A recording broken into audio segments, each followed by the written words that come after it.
Alright, so we are going to continue with the second part of the Chapter 6 Semester 1 video, where in this part we are going to talk about the relative stability of the +2 and +4 oxidation state of group 14 elements. So at the end of this video, we are going to explain the thermal stability of +2 and +4 oxide going down to the group, include the terms in the pair effect.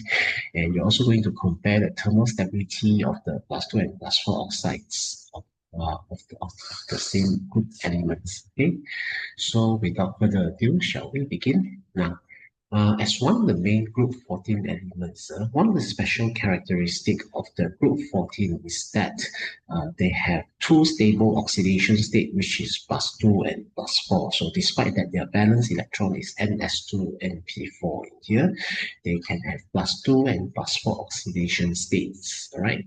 Okay, so generally, so carbon has the valence electron 2s2 3p2, silicon has the valence electron 3s2 3p2, germanium 4s2 4p2, tin and lead 5s2 5p2 and 6s2 6p2 respectively. Okay, so from the angle of the E0 values in between the +4 and +2 oxidation states, so germanium has a negative E0 value, whereas tin and lead has a positive E0 value. So this will help us to slightly understand better the stability of the +2 and +4 when going down to the group 14.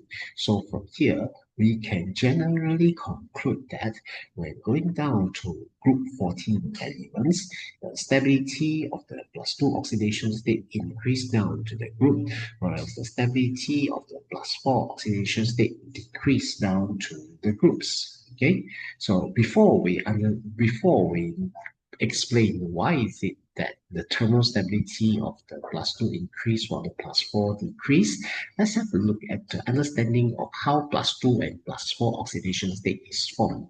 So let's start from the +4 oxidation state.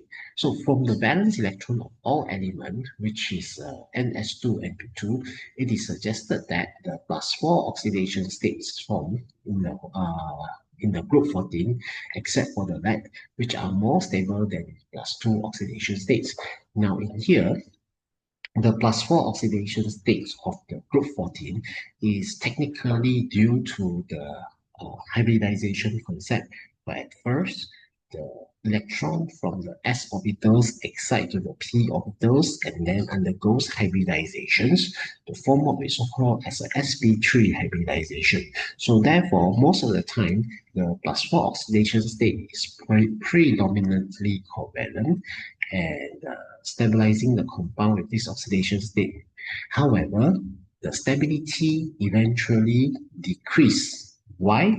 Because the atomic radius increase. Okay, so the decreasing ionization energy down to the group also suggested that ionic characteristic increase as the electrons are easier to be removed when going down to the group. So therefore, there are two angles that we are looking at. Number one is the easiness of how electron excite from ns2 to np2. Okay, and number two, with the increasing of the atomic radius, the covalent characteristic decrease, or we said ionic characteristic increase, that suggests that electrons are easier to be removed going down to the group 14. So that is how the +4 oxidation state is formed, and why is it that the +4 oxidation state decrease down to the group. Okay, so now for the case of lead, we say that the most stable oxidation state of lead is the +2 oxidation state. So this is due to a special effect which we also known as the inert pair effect that occur inside the lead, which is one of the heavy metals in here. Now, what does it mean by the inert pair effects, and why is it lead is more stable as a +2 oxidation state? Let's begin from the first four ionization energy of lead.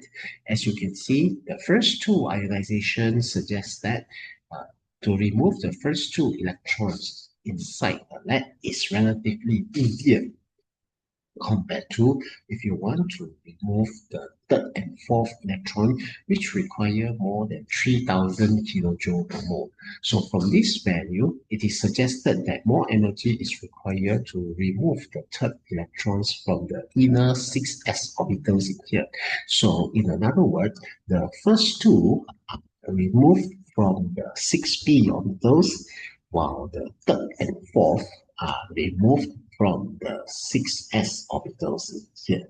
Okay, so because there are the presence of the due to the presence of the 4f and also 5d orbitals that is inside the lead, so it makes the electrons inside the 6p, 6s hard to excite to 6p, so it is almost impossible.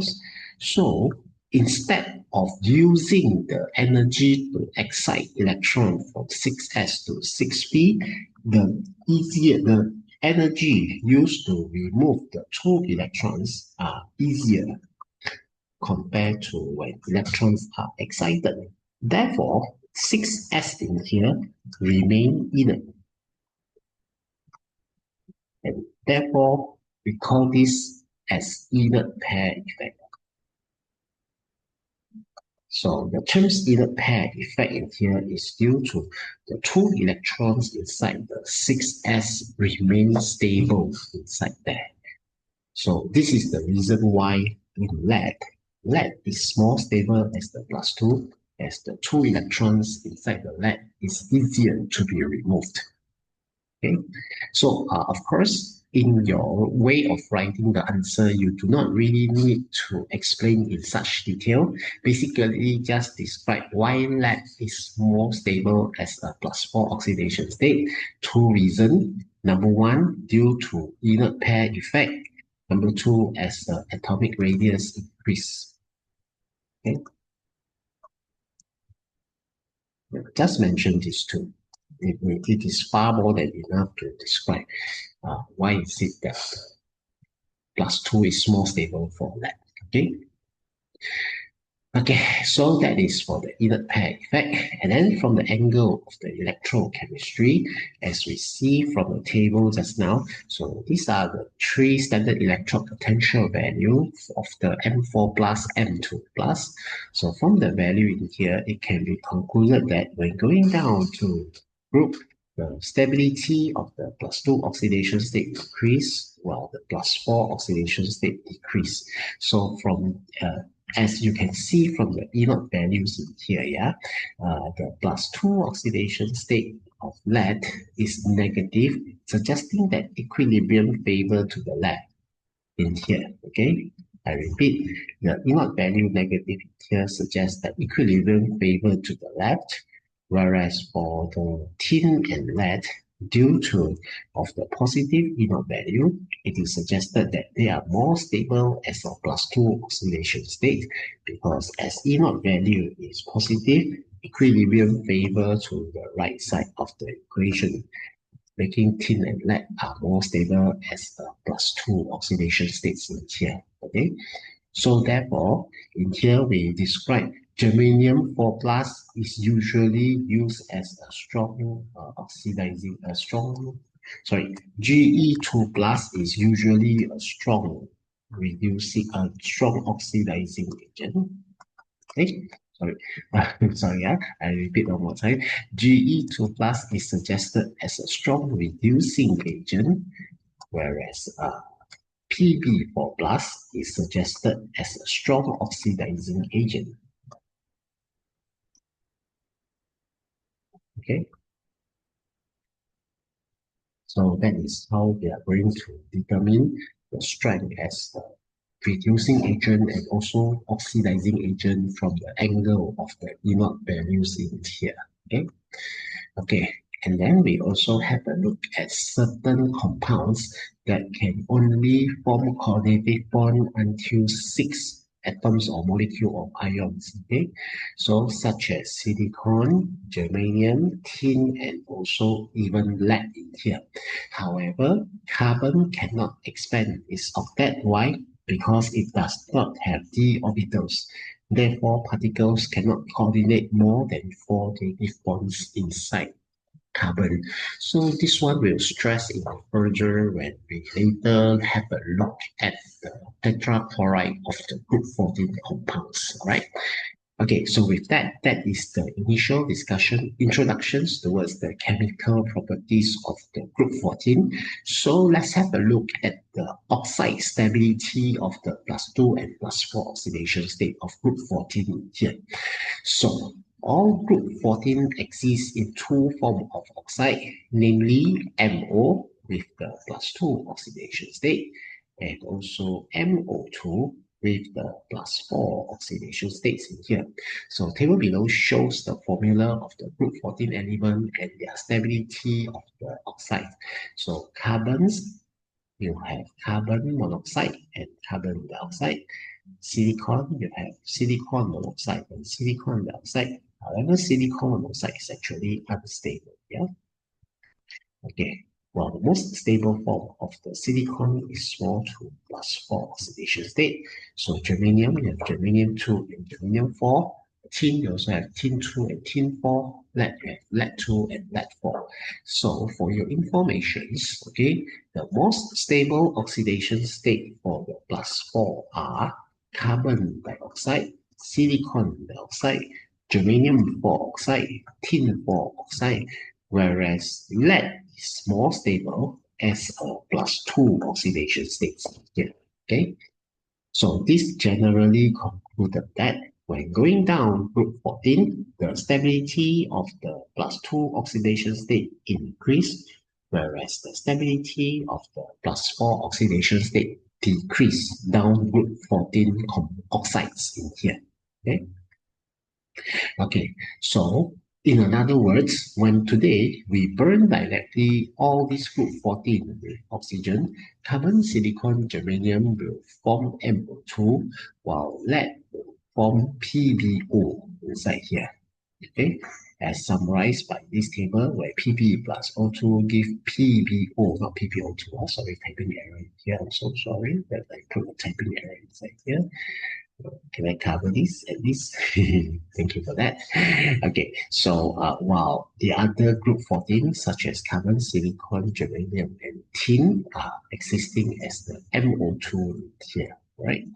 So that is for the group 14 oxide. Okay, so in it also shall indicates the thermal stability of the MO2 decrease when going down to the group, which means when going down to the group, MO2 is easier to be decomposed, right? So in general, we say that when CO is heated with oxygen, so CO will form a more stable of a CO2 in here, okay? Because carbon is more stable as a +4 oxidation state. Whereas when carbon that lead 4 oxide PbO2 is heated strongly, okay, so lead will undergo decompositions to become PbO plus O2. So there is observations that you must be able to write down here where the color changes from brown, which is PbO2, to become yellow of the PbO together with the oxygens in here. So we say that PbO can act as a strong oxidizing agent. So this can be explained from the fact that as the cationic radius increase, the charge density decrease, hence increase the ionic characteristic of the MO, making lead to be more stable as a +2 oxidation state. Furthermore, due to inert pair effect in lead, because the +2 oxidation state of lead is more stable than the lead 4 oxides in here. Okay. Okay, so with that, I guess that is all for the stability of the +2 and +4 oxidation state, and that is all for the second part of the video. So I see you all in the next video. Thank you very much.